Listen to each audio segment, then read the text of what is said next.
김영랑 시인의 후기시 두 편을 한번 살펴보도록 합시다. 자, 첫 번째 작품은 독을 차고 두 번째 작품은 검은고라는 작품입니다. 자, 이 두 작품 모두 1939년에 발표된 시인데요. 자, 독을 차고부터 먼저 봅시다. 자, 독을 차고. 자, 이때 이 독이라는 거는 영어로 포이즌이란 뜻이죠. 독극 물질 할 때 그 독이에요.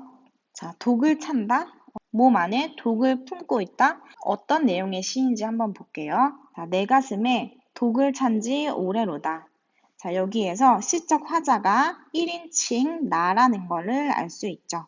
자, 화자는 나가 됩니다. 아직 아무도 해한 일 없는 새로 뽑은 독. 자, 아직은 아무도 해한 일, 해친 적이 없는 새로 뽑은 독이랍니다. 독을 가진 그런 동물들은 독을 이제 새롭게 뽑아내면 더 맹독이 된다고 하잖아요. 이 화자도 마음속에 항상 독을 품고는 살았지만 그동안은 좀 약했대요.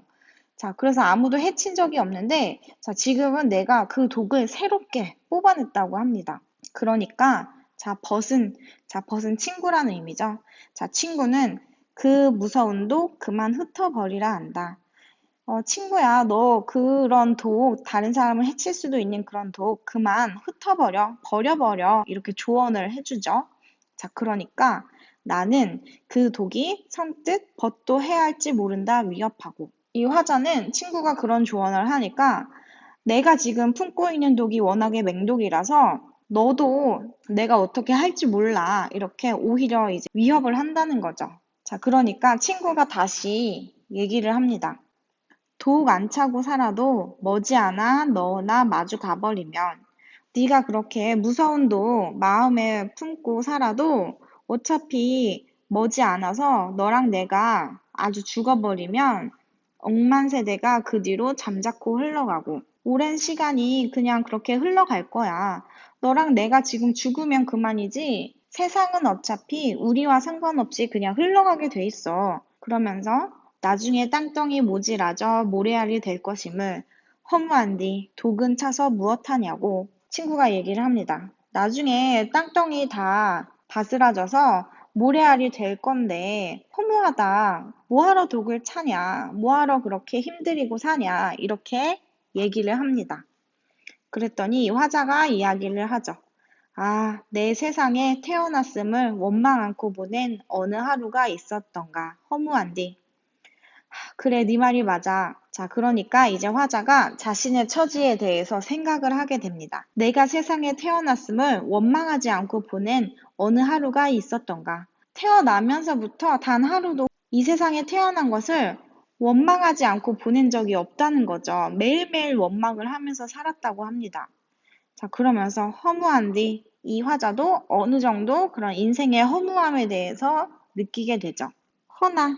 자, 허나는 그러나, 하지만 이런 뜻이죠. 자, 하지만 자, 우리 시에서 이렇게 그러나, 하지만, 허나 이런 단어들은 굉장히 중요해요. 바로 앞의 내용과 반대되는 새로운 전개가 시작되는 부분이기 때문이에요. 자, 그래서 우리 작년에 배웠던 남신이주 유동 박시봉방에서도 마지막에 그러나 뒤에가 굉장히 중요했었죠. 이 시도 마찬가지로 허나 이후로 시적 화자의 그런 의지가 강하게 드러나기 시작합니다. 이 화자는 지금 자신이 독을 품을 수밖에 없는 이유가 명백히 있는 거예요. 자, 어떤 상황이냐? 앞뒤로 덤비는 이리승냥이 바야흐로 내 마음을 노림에 내 산채 짐승의 밥이 되어 찢기우고 할퀴우라 내맡긴 신세임을. 자, 지금 이 화자의 신세가 어떻대요? 바로 이리승냥이 약간 늑대과의 그런 짐승들이죠. 이런 늑대과의 짐승들이 앞뒤로 막 정신없이 덤빈대요. 자, 그러면서 내 마음을 잡아먹으려고 달려든대요. 마음을 뺏으려고 포악스럽게 노려든다고 합니다. 자, 그러니까 나는 꼼짝없이 산채로 이 짐승의 포악한 짐승의 밥이 되어 찢기우고 할퀴을 당하게 될 그런 신세로 인식을 하고 있습니다. 자, 그렇기 때문에 나는 이 새로 뽑은 독을 벗의 조언대로 버릴 수가 없고, 자, 최후까지 이 짐승들과 싸워서 독을 품고 살아가겠다라고 얘기를 하는 거죠. 자, 그러면서 이 마지막 두 행에 이제 화자의 최종적인 그 생각이 나타납니다. 나는 독을 차고 선선히 가리라. 자, 선선이라는 것은 뭐 날씨가 선선하다 할 때 그 시원하다라는 의미인데요. 자, 이렇게 태도가 시원스럽다라는 의미의 부사로도 사용이 됩니다. 자, 그러면 이 선선히 가다. 나는 독을 차고 어떠한 거리낌 없이 그냥 쿨하고 굳세게 살아나갈 거라는 얘기죠. 자, 바로 무엇 때문에? 무엇을 위하여? 자, 바로 마금날 내 외로운 혼 건지기 위하여. 자, 마금날은 마지막 날이라는 뜻이죠. 자, 마지막 날에 나의 외로운 혼을 건지기 위하여, 내 외로운 혼을 구하기 위해서 나는 지금 가슴에 품은 이 독을 끝까지 차고 계속해서 가겠다고 합니다. 자, 그러면 이 시의 화자는 지금 자신의 영혼을 구하기 위해서 독을 사용하겠다라는 의미죠. 자, 그런데 왜 이 혼 앞에 외로운이라는 수식어가 붙었을까요? 여러분, 내 혼은 왜 외로웠을까요? 그렇죠. 바로 선생님 생각에는 자, 이 친구 때문인 것 같아요. 친구라는 존재는 나와 항상 비슷한 환경에서 뭔가 비슷한 일을 해 나가면서 함께 성장하는 그런 존재인데, 자, 그러한 친구마저도 내 마음을 잘 몰라주고, 너 그냥 만약에 내가 이렇게 열심히 공부하고 있으면 너 진짜 열심히 하는구나. 네 꿈을 위해서 정말 열심히 한다. 멋지다. 이렇게 응원을 해주고 자기도 옆에서 같이 공부를 할 그런 생각을 하지 않고 야, 너 그렇게 열심히 공부해서 뭐 해? 그냥 우리 PC방이나 가고 노래방이나 가서 놀자. 자, 이렇게 말하는 친구를 옆에 둔 상황이에요. 자, 그럼 여러분은 주로 어떤 타입의 친구가 되어줄지는 모르겠는데 선생님 생각에 이 시에 나오는 친구는 이 화자를 더욱더 외롭게 만드는 존재인 것 같아요. 왜냐하면 제가 지금 상황이 앞뒤로 이렇게 포악한 짐승이 덤비고 있는데 너 지금 도끼 더 새로 뽑아서 더 싸울 준비해야지. 우리 같이 싸우자. 이렇게 말하는 것이 아니라 너 그 독 버려. 이렇게 얘기하는 거는 이 나보고 화자 보고 죽으라는 거나 마찬가지인 소리잖아요. 그래서 이 시에서는 벗은 화자를 더욱 외롭게 하는 존재라고 볼 수가 있습니다. 그래서 나는 그런 주변의 어떤 시선이나 조언에도 굴하지 않고 그냥 독을 차고 선선히 가리라. 자, 나는 왜냐하면 마지막에 내 혼을 건지고 싶기 때문이에요. 자, 우리가 영혼이라는 거는 생각해 보니까 거의 부정적으로 쓰이는 경우가 없는 것 같아요. 우리 시어가 상황에 따라서 조금 긍정적인 시어로 쓰일 때도 있고 부정적인 시어로 쓰일 때도 있지만, 자, 영혼이 없다. 자, 영혼이 없는 상황은 어떤 식으로 사용을 해도 긍정적일 수가 없을 것 같아요. 그래서 혼이라는 것은 인간으로서 굉장히 소중한 것이고, 인간다운 인간이라면 누구나 품위 있게 유지시켜야 할 그런 굉장히 소중한 존재입니다. 자, 그래서 이제 전체적인 시의 내용을 한번 파악을 해봤어요. 자, 마지막으로 뭐 정리를 해봐야 될 시어가 있다면, 선생님이 여기에 이제 색깔 표시를 해두었죠. 자, 독이라는 시어, 그 다음에 벗이라는 시어, 일이 승냥이, 그 다음에 자, 내 외로운 혼. 자, 이런 시어들이 중요한 시어가 될 텐데, 자, 우리가 시어를 긍정적인 시어와 부정적인 시어로 이분법 시켜서 파악하는 것이 여러분들 수능 문제나 내신 문제를 풀 때 좀 도움이 됩니다. 자, 그러면 이 네 가지 시어를 우리 긍정과 부정으로 한번 나눠볼게요. 자, 독은 긍정일까요? 부정일까요? 네, 이 독은 자, 긍정적인 시어가 됩니다. 자, 일반적으로 독은 무섭고 잔인한 존재니까 부정 아니야? 라고 생각할 수도 있지만 선생님이 항상 강조하듯이 시어는 그 시어의 앞뒤의 문맥 그리고 시 전체적인 그런 흐름에 따라서 파악을 해야 돼요. 자, 그래서 이 독은 지금 화자의 혼을 건져줄 수 있는 앞뒤로 덤비는 이리승냥이한테서 화자의 영혼을 지키게 해주는 그런 소중한 존재이기 때문에 이 시에서는 긍정적인 의미로 파악이 됩니다. 자, 그 다음에 벗. 벗은 선생님이 이미 힌트를 줬죠. 자, 이런 친구는 차라리 없는 게 나은 친구예요. 여러분들도 앞으로 여러분들이 뭔가를 해보겠다고 결심을 하고 그것을 위해서 노력하는 과정 중에 친구가 그런 거 안 해도 돼. 우리 그냥 편한 대로 살자. 그리고 뭐 다이어트를 하기로 했는데 옆에서 자꾸 맛있는 거 먹으러 가자고 꼬시고 그런 친구는 여러분을 진짜로 생각하는 좋은 친구가 아니니까 여러분이 빨리 그 인간관계를 정리하는 게 맞습니다. 세상에는 나와 뜻을 함께하는 굉장히 좋은 사람들이 많아요. 그런데 비록 여러분이 지금 이 항일고등학교 2학년이라는 그런 제한된 환경 속에서 살고 있기 때문에 여러분과 생각과 뜻을 같이 하는 친구를 찾기가 굉장히 힘들 텐데, 여러분이 대학생이 되고 그냥 고등학교를 졸업하고 나면 여러분과 비슷한 사람들끼리 점점 모이게 됩니다. 그러니까 그때까지는 고등학교 생활이 조금 외롭고 힘들더라도 일단은 나랑 진짜 마음을 같이 하는 그런 친구들이 나중에 나타날 거라고 생각을 하고 조금 기다렸으면 좋겠어요. 자, 어찌 되었건, 자, 이 시에서의 벗은 부정적인 시어로 사용이 됐습니다. 그래서 아무리 이전에는 친구였지만 내가 하려는 그 길을 막아서는 친구는 이제 더 이상 친구가 아닌 거죠. 자, 그 다음에 이리승냥이. 자, 이거는 너무나도 명백한 그런 부정적인 시어가 되겠죠. 나를 해치려고 앞뒤로 덤비는 존재니까 당연히 부정적인 시어입니다. 자, 여러분 혹시 시어를 해석할 때 또 너무 깊이 있게 꼬아서 생각하는 친구들이 있어요. 자, 이 이리승냥이가 뭐 나를 공격하기는 하지만 결국에는 화자의 의지를 북돋아준다는 점에서는 오히려 긍정적인 시어 아니야? 약간 이렇게 생각하는 생각을 깊게 하는 친구들이 있을 수도 있는데 나중에 결과까지 예견해서 파악하는 것이 아니라 그냥 이 시 자체에 쓰여 있는 그 한도, 그 범위 내에서만 파악을 하는 것이 굉장히 중요해요. 간혹가다 공부 잘하는 친구들이 이런 자기 함정에 빠져서 정말 엉뚱한 시어를 또 답으로 고르는 경우도 있는데 여러분들은 너무 꼬아서 생각하지 않기를 바랍니다. 자, 그 다음에 마지막 외로운 혼이라는 시는 그렇죠.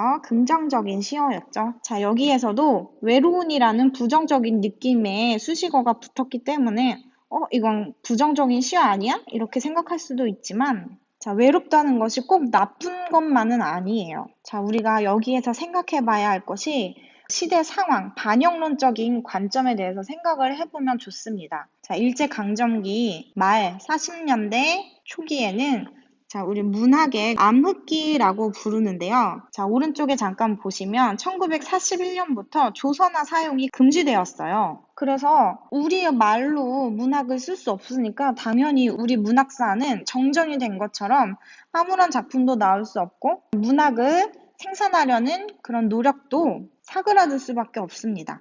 그래서 1930년대 후반부터 광복 이전까지는 우리 문학의 암흑기라고 부르는데 자, 이 암흑기를 대하는 시인들의 태도가 굉장히 흥미로워요. 자, 크게 세 가지 부류로 나뉘는 것 같습니다. 첫 번째로는 당연히 이제 격렬하게 저항하는 문인들이 있었죠. 대표적인 저항 시인이 누가 있죠? 그렇죠. 뭐 이육사 시인이나 윤동주 시인이나 자, 그래서 이분들은 독립운동 혹은 일제의 탄압에 저항하다가 감옥에서 돌아가신 분들이에요. 그래서 이분들은 굉장한 저항 시인의 위치에 놓이고요. 한편으로는 격렬한 저항의 그런 행동까지는 나아가지 못해도 내가 이 체제 안에서 일본어로 시를 쓰고 우리 조선의 소년, 소녀들을 강제로 징병을 내보내는 일에 동참할 수 없다라고 생각하는 문인들은 자, 절필의 방법을 택했습니다. 대표적인 절필 문인은 이태준 등이 있습니다. 자, 우리 이태준 작가는 우리 1학년 때 달밤이라는 소설을 쓰셨던 작가분이죠. 자, 그 다음에 친일 활동을 펼쳤던 그런 문인들도 있습니다. 자, 대표적으로 우리 근대 소설을 처음으로 써내었던 자, 이광수라는 사람과 한국인이라면 누구나 들어봤을 만한 그런 서정주 시인이 있습니다. 자, 굉장히 많지만 여러분들은 이 두 명은 꼭 기억을 했으면 좋겠어요. 물론 절필 시인의 이제 김영랑 시인도 들어가야겠죠. 김영랑 시인도 해방이 될 때까지 시를 쓰지 않았다고 합니다. 자, 그러면 이 사람들 분명히 모두 그 당시에 같이 배운 지식인이었고 문인들이었으니까 서로 다들 알고 있는 어느 정도의 친분이 있는 그런 사람들이었어요. 자, 그런데 이런 사람들은 일제의 회유에 넘어가서 자신이 평상시에 했던 말과 글과는 전혀 상반되는 나쁜 일을 하게 됩니다. 그렇게 봤을 때, 자, 이 작품에서 말하는 그런 벗은 선생님은 친일 문인이라고 해석이 돼요. 이런 동료 문인들이 회유에 넘어가서 친일 행각을 펼치는 그런 모습을 보면서 이 김영랑 시인은 외로움을 느낄 수밖에 없겠죠. 하지만 차라리 외로운 것이 낫지 이 사람들과 함께 친일적인 행각을 벌이는 것은 해서는 안 되는 그런 일이기 때문에 독을 차고 그냥 끝까지 가겠다라는 그런 의지를 밝히게 된 거죠. 자, 여기 그런 의지적인 태도가 뭐뭐 하리라 이 부분에 나타나죠. 자, 그러면 여러분들 이 수업이 끝나면 독과 벗, 이리승냥이 외로운 혼이 상징하는 그런 의미를 여러분의 언어로 한번 정리를 해보세요. 뭐 인터넷을 찾아보면은 이런 시어들의 의미를 잘 정리해 놓은 글이 있을 수는 있는데 여러분들이 지금 아직은 2학년 초반이니까 여러분 스스로 문학 작품을 해석해내는 능력을 기르는 것이 굉장히 중요해요. 그래서 여러분들이 학교 수업 시간에는 최대한 많은 작품을 보기는 힘든 구조이다 보니까 이 온라인 기간 동안만이라도 여러분들이 자발적인 힘으로 이런 시를 해석하고 시어의 의미를 자신만의 언어로 표현해보는 연습을 하면 좋을 것 같습니다. 자, 선생님이 문학 감상을 위해서 그냥 간단하게만 이야기하려고 하는데 또 말을 하다 보니까 또 설명할 게 많아져서 얘기가 길어지네요. 자, 이번 두 번째 시는 정말 짧게 하겠습니다. 자, 다 같이 한번 읽어보면서 해석을 할게요. 검은고. 자, 검은 벽에 기대선 채로 해가 20번 바뀌었는데 내 길이는 영영 울지를 못한다. 그 가슴을 퉁 흔들고 간 노인의 손. 지금 어느 끝없는 향연에 높이 앉았으려니 땅 위에 외로운 기린이야 아마 잊어졌을라. 바깥은 거친들 이리 때만 몰려다니고 사람인 양 꾸민 잔나베 떼들 쏘다니여 내 길이는 맘들 곳 몸들 곳 없어지다. 문 아주 굳이 닫고 벽에 기대선 채 해가 또 한 번 바뀌거늘 이 밤도 내 길이는 맘 놓고 울들 못한다. 자, 이렇게 사연 12행의 시인데요. 처음부터 해석을 해볼게요. 자, 검은 벽에 기대선 채로 해가 20번 바뀌었는데, 자, 어떤 검은 벽에 기대선 채로 20년이 지났대요. 자, 그러는 동안 내 기린은 영영 울지를 못한대요. 자, 여러분, 기린이 어떤 동물인지 알죠? 자, 우리 기린은 흔히 신성스러운 그런 동물로 인식이 되는 경향이 있습니다. 자, 그래서 여러분, 길이나라는 말을 들어본 친구들도 있을 텐데요. 우리가 어떤 인물 중에 굉장히 뛰어나고 능력이 탁월한 사람을 길이나라고 부릅니다. 그랬을 때 이 길이는 기본적으로 신성스럽고 굉장히 재능 있는 영특한 그런 존재의 의미를 가지고 있어요. 자, 그런데 이 기린이 영영 울지를 못한대요. 계속해서 울지를 못한대요. 자, 그럼 여기까지 살펴봤을 때, 눈치가 있는 친구들은 이 기린이 바로 검은고를 비유한 표현이라는 것을 알 수가 있었을 겁니다. 자, 기린도 목이 길고 검은고도 이 몸체가 긴 악기잖아요. 영화 같은 데 보면은 이 검은고를 이렇게 길게 벽에 세워두고 이제 보관을 하는데 그 보관이 된 채로 한번 연주되지도 못하고 20년이 지났다는 거예요. 자, 근데 여러분 이제 시대적인 배경을 알고 있으니까 해석해 볼 수 있겠죠. 자, 이 김영랑 시인이 1905년에 태어나셨다고 했죠. 태어나면서부터 일제강점기 시대라고 했죠. 자, 아까 왼쪽에 독을 차고라는 시에서도 내 세상에 태어났음을 원망 않고 보낸 어느 하루가 있었던가라는 구절이 나오는데 이 구절의 의미와 일맥상통하는 그런 부분이에요. 너무 안타까운 일인 것 같아요. 여러분과 선생님은 지금 엄청나게 좋은 시대에 살고 있는 게 맞습니다. 요즘 청년들이 뭐 실업 문제가 심하다라고 얘기는 해도 선생님은 가끔 살기 힘들 때 그런 생각을 해요. 내가 전쟁이 없는 시대에 태어났다는 것. 한국 땅에서 태어났어도 내가 3, 40년대에 태어나지 않았다는 것. 이건 정말 너무 감사한 일이라는 생각이 들더라고요. 우리는 이렇게 독립운동가들이 피땀 흘려서 세워놓은 그런 대한민국에 살고 있다라는 것을 굉장히 자랑스럽게 여기면서 살아야 돼요. 선생님, 이건 잠깐 딴소리지만 요즘 그런 국뽕이라는 단어가 많이 심심치 않게 쓰이잖아요. 그래서 이거는 굉장히 애국심을 가지는 것을 조롱하고 비아냥대는 그런 단어인데 우리나라에 대해서 자부심을 느끼는 것, 그것은 어떠한 경우에도 조롱받을 일이 아니에요. 여러분들 국가를 자기 자신이라고 생각을 해보세요. 내 스스로의 자존감을 계속해서 키워나가야지 내 자존감을 계속 깎아내리는 그런 말들을 들으면 멀쩡하던 자존감도 무너지잖아요. 국가도 마찬가지입니다. 내가 존재해야지 다른 나라도 존재하는 거지. 국가가 힘이 없으면 우리 일제강점기 시대에 우리 선조들이 힘들게 살았던 것처럼 여러분도 엄청난 고통을 받을 수가 있어요. 그래서 선생님은 국뽕이라는 단어는 제발 사용하지 않았으면 좋겠습니다. 여러분들한테 부탁을 할게요. 자, 어쨌든 다시 시로 돌아가서 자, 그 가슴을 퉁 흔들고 간 노인의 손, 어떤 검은고를 처음 만들었던 그런 역사적인 인물일 수도 있고, 검은고 연주를 굉장히 잘하던 그런 명연주자일 수도 있죠. 그렇게 줄을 퉁 튕겨서 가슴을 울리고 간 그 노인의 손은 지금 어느 끝없는 향연에 높이 앉았으려니. 자, 여기서 향연이라는 말은 손님을 융숭하게 대접하는 큰 잔치를 말합니다. 명연주자인 이 노인은 죽어서 이제 천국에 가서 검은고를 튕기면서 어떤 잔치를 벌이고 있는 상황인 거죠. 자, 그런데 땅 위에 그런 외로운 길이는 하마 잊어졌을라. 자, 하마는 벌써라는 뜻이에요. 이 하늘의 세계와 다르게 나는 이 고통스러운 지상의 세계에 살고 있다는 얘기죠. 자, 바깥은 거친 들이고 이리 때만 몰려다니고. 자, 아까 도굴차고에 나왔던 이리가 또 반복이 되네요.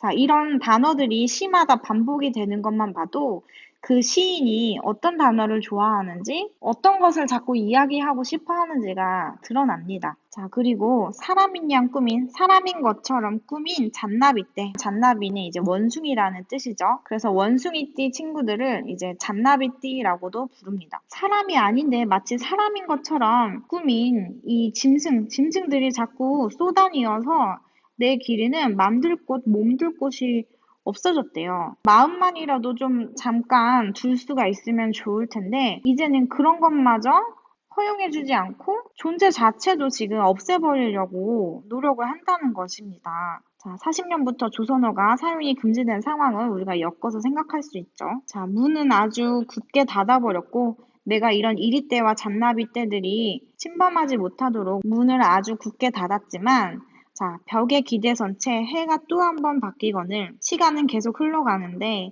이 밤도 내 길이는 맘 놓고 울들 못한다. 그래서 내가 아무리 문을 닫아서 현실과 현실 세계와 차단을 하고 내 마음과 내 몸을 지키려고 하지만 내가 이 검은고를 튕기면 외부에서 소리를 듣고 나를 찾으러 올 거 아니에요. 그래서 나는 마음 놓고 이 연주도 하지 못한대요. 여기서 운다라는 것은 연주를 한다는 것을 비유한 것이죠. 자, 그래서 선생님은 이 마지막 구절이 너무 마음이 아픈 것 같아요.